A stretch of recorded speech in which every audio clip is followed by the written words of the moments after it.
It occurred this afternoon outside the nation's capital of Port-au-Prince, about 10 miles outside. Since then, 2 aftershocks have hit, 5.4 and 5.9. Phone lines are down. Communication is really limited.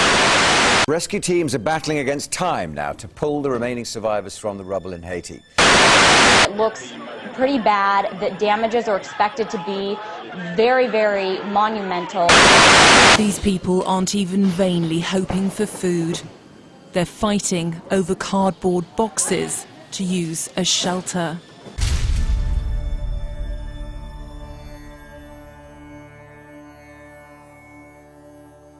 My ties to Haiti, my mom and father were actually born in Haiti.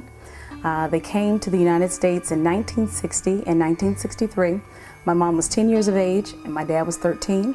Both of them were adopted, and I am of Haitian descent. I was born and raised, though, in Indiana. Well, prior to the earthquake, I visited Haiti back in 2005, and my dad actually was there in October of 2009. And he brought back, of course, pictures and footage, but their living conditions, homeless in the U.S. would look at their situation and a lot of their conditions and would think that they were millionaires compared to a lot of Haitians. Yeah, several of my family members died. My mom's youngest sister, she actually passed. In fact, she was able to save her 3 little boys. She took them out of the house when the earthquake happened, and she put them on the street, and she went back to the house to actually get some important records and documents or what have you. And the house actually collapsed on her. So that was quite devastating to hear. A couple of aunts died, an aunt-in-law died as well, and a lot of people were missing for several days. But several people were recovered later on. We actually found and heard word about them, so we thank God for that, definitely. And even through losing, you know, God has definitely been able to hold us stronger together as a family and being able to love on each other even more. There is a sense of revival in Haiti right now. We were told by a couple of Haitian ministers that voodoo priests and witch doctors, you know, that were relocated from Port-au-Prince, how so many people are turning over their lives to Christ. So many people are accepting him as their personal savior. So that was a report that just, it alarmed us. And it was such an amazing thing to be able to hear about, because a lot of people know that voodoo is definitely, it's a cult, it's a religion that's practiced big time in Haiti. And to be able to hear that some of these leaders within that cult or that sector are turning over their lives to Christ, God is in the mix. And he deserves all the praise and the glory. So my dad and his organization, HESP, as well as with his contacts in Haiti, because he's been fighting for Haiti ever since he left at 13 years of age, and definitely raising a lot of funds and awareness for Haitian children, but just for Haiti in general. But anyways, through his contacts, we were able to have 15 distribution centers, and where we actually provided rice and beans and cornmeal and cooking oil. And we were able to touch the people, give them words of encouragement, and tell them that, hey, a lot of people in the U.S. are definitely praying for them, but also being supportive of Haiti as well. And we were blessed to exceed our goal of $25,000, my family and I, just to be able to raise, as well as some extended family and the HESP board, we were able to raise over $30,000. So that's nothing but a gift of God. That's from January until like maybe mid-March, and the money is still coming in. So I just thank God for that big time. But we went to all of those distribution centers, as well as a couple of hospitals. We were able to give medical supplies.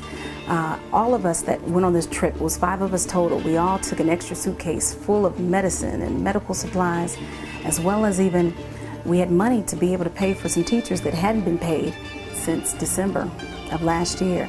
So these teachers, you know, the kids are crammed into schools like sardines. I mean, it's just, it's unbelievable. A lot of people in the U.S. wouldn't want to stay in Haiti for one day, let alone a week like we did. So, but God had his hand over us, definitely, and covered us.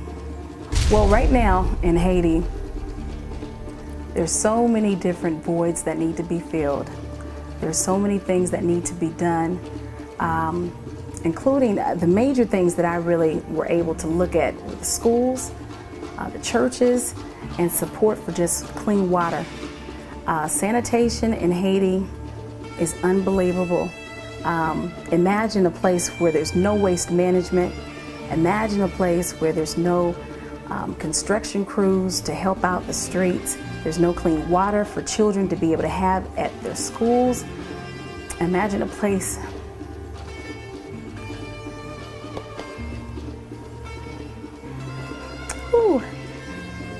Imagine a place where people walk for miles and they bathe and they clean, and the animals eat out of the same rivers, that they have to take this water home to their children and actually consume.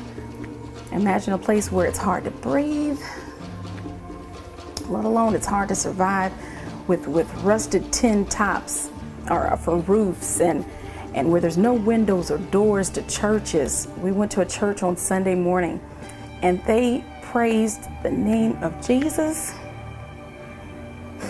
Unbelievable, just unbelievable, where there were just roads of just, what they had to actually walk on to get to church. And then when they got to church, there's no really building, it's just some cement blocks and even just a row of sheets used as a barricade. But they praised and lifted up the name of Jesus. No air condition, a very old, rugged PA system, but it didn't matter. They praised God in spite of. So Haiti, right now, it's time for us to react. It's time for us to reach out. Haiti is right in our back door in the United States, and no human being on God's green earth should have to endure and live in those type of situations. I looked at the babies and how there's no technology in the schools. There's no lighting in the schools.